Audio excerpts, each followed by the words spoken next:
Hi, tonight we're making a quick cook chicken cacciatore. So recently I made a more traditional long cook chicken cacciatore that takes, I'd say about an hour and a half to complete. This is only going to take about 45 minutes. So I've already got some boneless, skinless chicken thighs sauteing up. I'm not cooking them through. I'm just getting some color on each side right now. There's no skin. They're boneless, skinless, so they'll cook a lot quicker. That's kind of the first way that you help speed up that cooking time. But because there's no skin, they don't want to brown quite as well. So just be aware of that. When the chicken is ready to come up, it'll kind of release from the pan itself. It'll be easy to flip over. It won't stick. But it is a little bit different to work with a boneless, skinless chicken than it is if you're used to bone in and skin on. But I still, even, just like with the skin on, I still want to get a really nice sear on the exterior of it. So I am just peeling up an onion. We're going to do one onion diced up.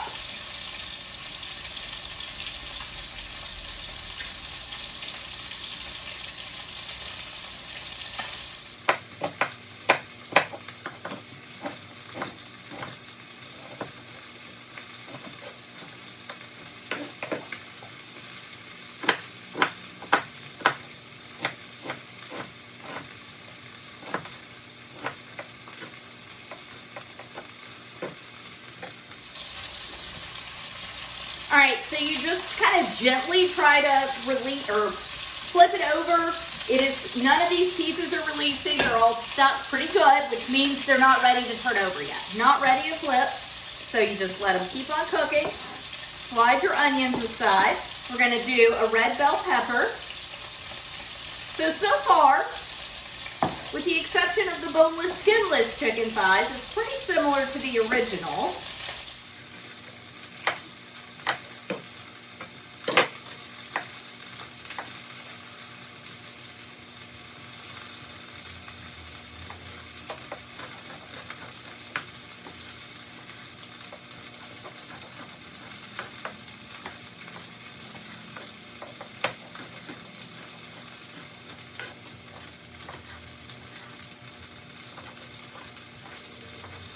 And then 4 cloves of garlic, and instead of dicing these or mincing them or chopping them finely, I'm just going to slice them. And I've got 2 really large cloves, so I'm just going to do 2. 4 regular size, or just 2 of these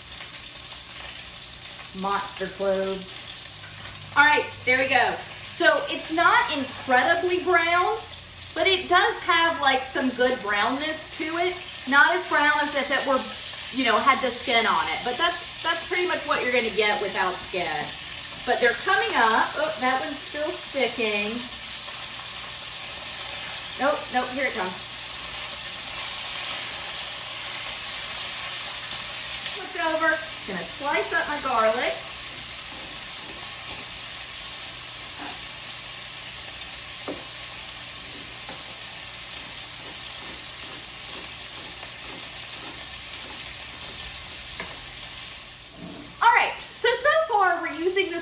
Pretty much the same ingredients as we do in the original chicken cacciatore, right? So far we have got chicken thighs. Normally we would use bone and skin on. These are boneless, skinless. But just like the original recipe, we've got an onion, we've got a chopped red bell pepper, and then garlic, which I chose to just slice up. You could certainly slice it in the original if you don't want to dice it up in that version either, that's fine. But because I am trying to reduce this cook time by half, and because I'm using a different kind of chicken, since there's no skin on this chicken, we're actually losing some of the flavor that skin gives off. Some of the flavor of the bone and the skin and that long cook kind of braising situation that we have going on when we do the traditional version.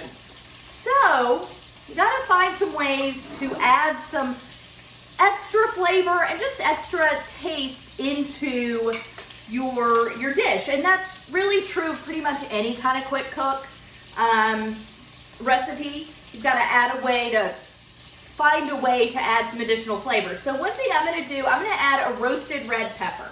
So we've already got this raw red bell pepper. Once this chicken is ready to release from the pan, it won't be cooked through.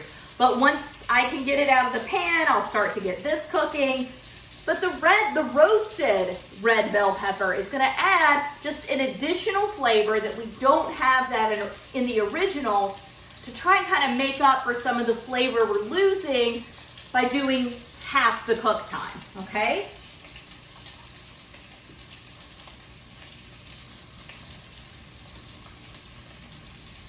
Take it out, drain it a little bit. It's kind of a small one, okay. I'll do two. These are a little bit smaller. Sometimes the can has huge, or the jar, excuse me, has huge peppers in it. Sometimes they're a little smaller. So I'm just gonna do two of these. Set that aside. So you just wanna put them on some paper towels and just kind of blot them off.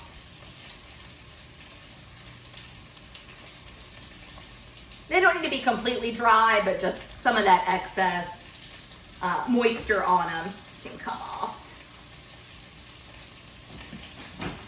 All right, so I'm just gonna do a dice on these. Well, they're whole, so I'm gonna, I don't know if you can see, I'm gonna tear them open down the side so I can get them flat. Then I'm gonna dice them.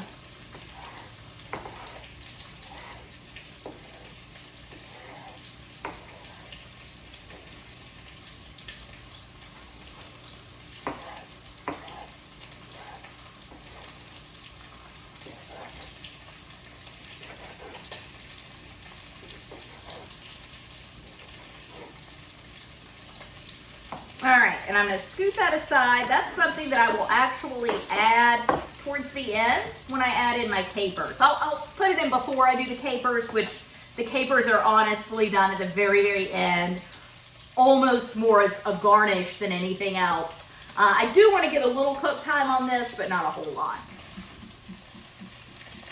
All right, so my chicken is very easily releasing. I have a few little bits that are kind of sticking to the bottom, but for the most part, it's releasing well. I'll just leave the teeny tiny little bits that have stuck. I want to go ahead and start getting my vegetables in. So we're just going to start with onion and pepper.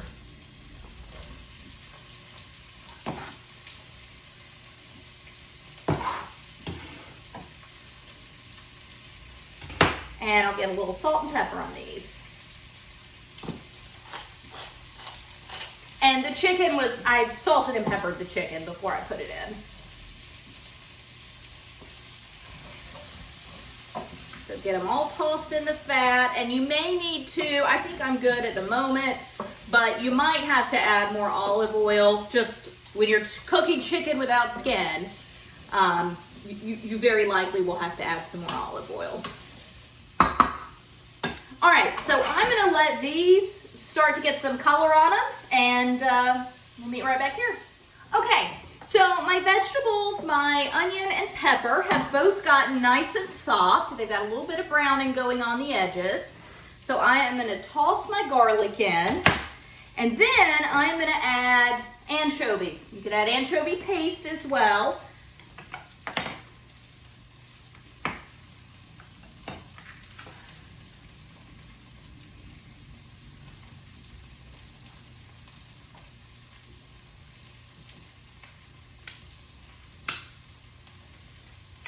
So this is something that is going to, that was not in the first dish, right? This is not in the traditional dish. I am just trying to add some depth of flavor here, right? So we're not gonna have that slow cooking, the taste for the slow cook, so we've gotta add some new flavors. One roasted red pepper ain't gonna cut it. We're gonna have to add a few anchovies in. It's not gonna taste fishy. It's not gonna taste like you added fish sauce. It's just gonna add kind of an additional, I don't know, just little flavor in the background, like a little nuttiness to it. I'm trying to get 4. There we go, that's good. The cats are going crazy right now. They're absolutely certain I've got something for them.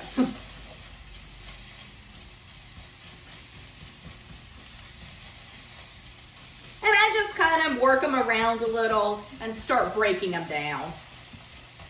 But it won't be chunks of fish. I mean, they really are going to just dissolve into your dish. And then I am also, so to the anchovy, I am gonna add about a tablespoon of tomato paste. Again, this is not something in the original version, but this is something I am doing just to add depth of flavor. Okay, so toss your vegetables all around in the tomato paste and the anchovy. Get those flavors good and mixed through.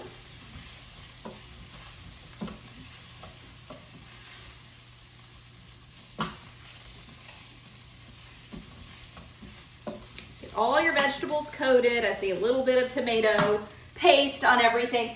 And then I'm going to add a half cup of wine. So in the original or the traditional version that I made before, I said I used white wine. And I said you could use red wine, it would give it a little more flavor, but white wine was fine. In the quick cook version, you really should use red wine. It is gonna add that extra depth of flavor. It's gonna give it a little bit more of a kick. So I would really recommend red wine for the quick cook version. And I'm just using half a cup.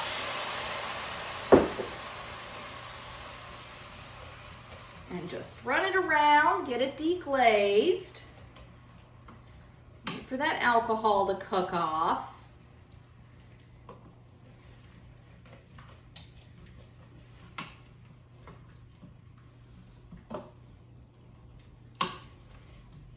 All right, so when you don't feel any resistance on the bottom,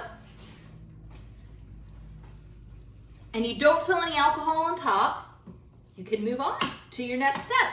Which for us, the next step is adding in some canned cherry tomatoes. So the original version, or I keep saying the original, it's the more traditional version, the slow braise version. I used I believe it's a 28-ounce can of plum tomatoes. I am using, what is this, a 14-ounce can of whole canned cherry tomatoes. This is not something that I have seen in grocery stores everywhere. They're available to me. I love them. They taste really nice and sweet. I mean, they're just a nice little tomato to cook with. But I think that something that would be comparable would be a can of stewed tomatoes if you couldn't find this. You could use half a can. I think I said this earlier, but this serves 4. So it's 4 boneless, skinless chicken thighs. I am making enough sauce for the recipe, so to serve 4, okay? I'm not like with the traditional version, I made the full sauce to serve 6 to 8 people, but I only cooked 4 chicken thighs because it's just 2 of us eating. I developed this recipe for 4 people, okay? So you can certainly make it for 8. You would just saute your chicken in 2 batches and then double everything. In that case, you would use that larger 28-ounce can of plum tomatoes. But as I said, a 14-ounce can of cherry tomatoes. I think a stewed tomato would be a good substitute for it. You certainly could just use half a can of the larger tomatoes as well. That's also an option. I just don't really like many recipes where you're only using like half of a can of something.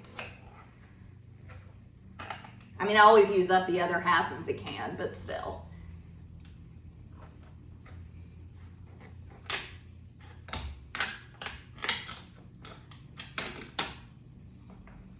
All right, so get the can in. There's a lot left behind. I'm gonna put just a little water. There we go. Don't really want to add extra water, but that was a lot of juice that was left behind in there. Okay.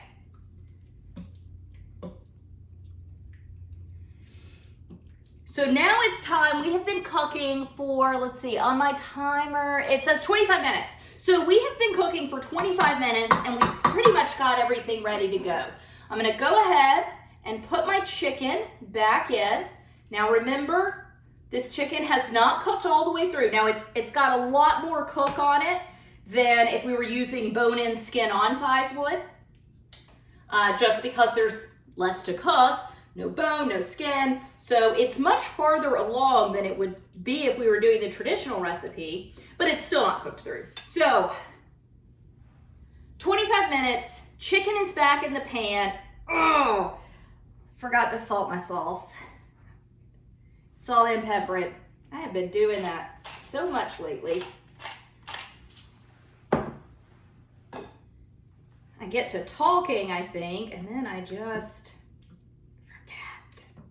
Okay, there we go. There we go. All right, so I'm gonna get the lid on this and let it just finish cooking through. It really should be maybe at this point 20 minutes tops before the chicken is completely cooked through and safe to eat.